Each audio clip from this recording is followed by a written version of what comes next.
Hey, we're at Ironroot Ironroot Republic Distilling, Denison, Texas. That's right. Get a little tour, spend some time, maybe taste some whiskeys from the barrel. And you're going to see a little bit of rain in the background. It's raining. It's cold. Yeah, a little chilly, but we're going to go enjoy some whiskey.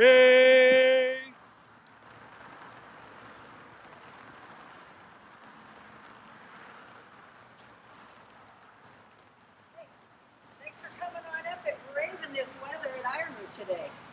Nice to see you. Marcia? Marcia, yep. I'm the distillery manager here. We are ready to take a tour and taste some whiskeys. Come on in. Glad to have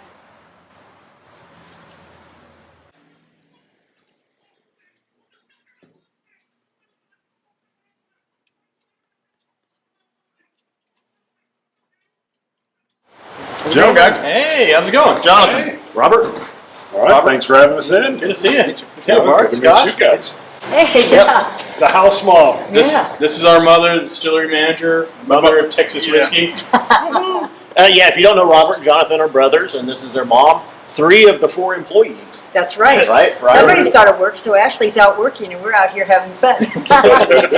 Okay, so tell us about how many barrels you have in here. What do you got going? Just a little over 600 barrels right now. We're always laying more down, and we're actually going to be building another barrel warehouse. As you can see, we're getting pretty close to full in here right now. So we can fit about 750, 800 barrels in here. So this year we'll be running out of room at some point. Yeah, we started 2014. We started distilling in August and opened to the public officially in November 15th of 2014. We still have our first barrel that we ever made. Right over there, the Danica barrel. I was going to say, that's number 1. somebody's daughter's name, is that Right. right? That'd be my daughter. Yeah, there you go. Danica. So She's now 7. Perfect. we're pushing these Texas whiskeys. We want to see, that's our test barrel. Well, how long can you keep them in the barrel? Because really we don't know. We just, Texas we're charting new territory all the time in Texas. So we're going to be pushing it and seeing how far she goes, right? Well, okay, so Danica, is that going to be bottled someday? Is that just for you, or is that going to be for sale? That will probably eventually be for sale. Hopefully there's still going to be, by the time we get it out, 150 bottles left in it, which is a little bit much for me to drink myself, at least in any given setting, right? But we'll probably eventually release that one, so when we feel that the time is right.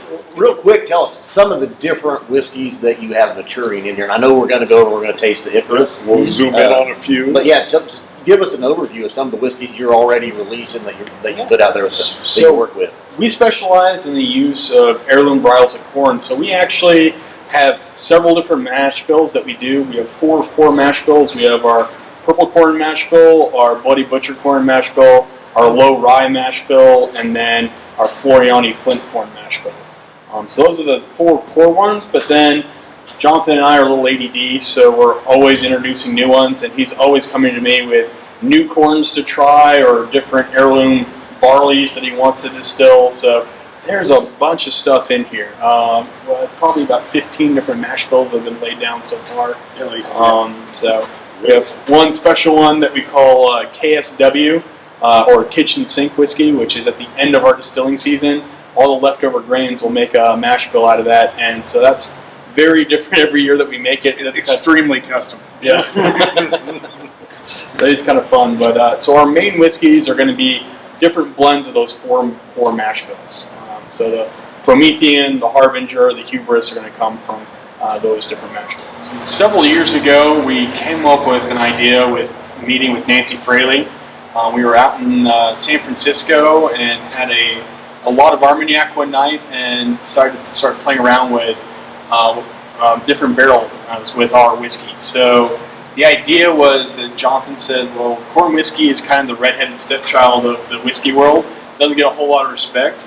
So what if we took our corn whiskey, our Hubris, and we treated it like you would a Scotch? So we ended up getting peat casks from Islay, and filling corn whiskey into those barrels. We also got a port cask out of Portugal.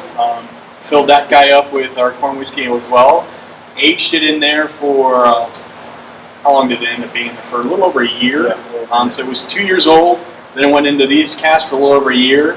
And then we blended it together, and now it's gone back in its original cask to kind of finish the marrying process. So it's a peat and port cask corn whiskey. So there's nothing really like it that I've seen on the market. It's a kind of a unique little project that we have. I think let's go pull some of that from the cask All right, and let's then come try it. Sounds good to me. All right, roll. There we go. All right. Alright.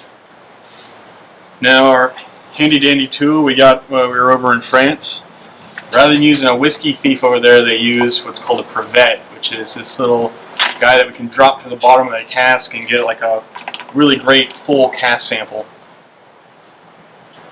And it looks kind of like your priest walking down an aisle. Oh, yeah. All right. And let's see if I can get a picture of Bart salivating over there for this peated. Oh, actually, let's Gotta hold fill it higher for that. whiskey. Ready? Ready? Whoever likes char gets that one. Move it more. All right, I can tell you there's nothing better than having it literally sampled right from the cask. So just nosing it. You get a lot of the port and just the richness of the corn whiskey on the nose. When you feel it, though, when it's on your hands, it's oily and thick is what this whiskey is. Yeah, there was just a little bit on the outside and I smelled it. And I got, man, the port was the first thing I got. I get a little bit of the peat and corn. Oh, yeah. Woo! Oh, that's the first nose on the glass. Oh, that's beautiful. So I figured that this would be right up both of your guys' alley because we got a little bit of peat, and then we also got the wine cask as well. So the way that we tried to design this whiskey is we wanted that port and the fruit up front, and then as you breathe out, as you're finishing, you get all the kind of smoke and peat kind of hanging out with you at the end. I like to call it an everlasting gobstopper. Mm-hmm. So it kind of goes with the port and it transitions into something else and then it finishes up with the peat. So, and then our corn whiskey sits right there in the mid palate. So. Port's the big one on this one. Yeah. Now, with the fun thing is that each one of those barrels over there, we have 6 barrels of it. Every one's a little bit different. Some of them are more peaty, some of them are more port heavy. So this guy's the barrel that kind of sits in the middle of all that. That's good. I'm trying to it's think, okay, delicious. I'm thinking if I had this blind, what would I peg it as? Because that wine influences so much. Right. Well, then And then there's the rich bourbon type corn notes as well. Now you mentioned something as well because we've been sitting here trying to warm them because you said the peat comes out more and more as it warms up.